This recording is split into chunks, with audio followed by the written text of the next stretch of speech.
84 నుంచి చూస్తున్నాను.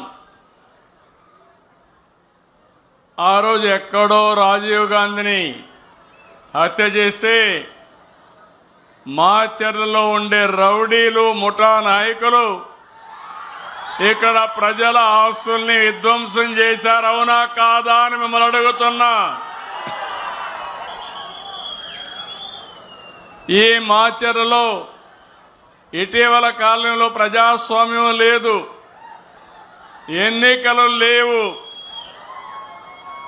వీళ్ళు ఎట్ట తయారంటే చరిత్రలో కొంతమంది డిక్టేటర్లు ఉంటారు. వారికి ఏ గతి అయిందో ఇక్కడ కూడా మీ ప్రవర్తన మార్చుకోకపోతే మిమ్మల్ని ప్రజాస్వామ్యం క్షమించదని మరొక్కసారి హెచ్చరిస్తున్నా. ఇన్ని సంవత్సరాల అనుభవం ఉండే నేను ఆత్మకూరులో బాధితుల్ని తీసుకురావాలంటే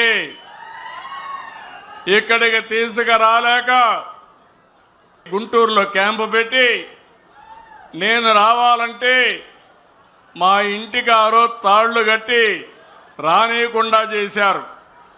ఆ రోజే చెప్పా, నా ఇంటికి తాళ్లు కట్టారు కానీ మీ మెడకు ఉరి తాళ్లు వేసుకున్నారు, జాగ్రత్తగా ఉండమని అప్పుడే చెప్పాను. అదే జరిగింది.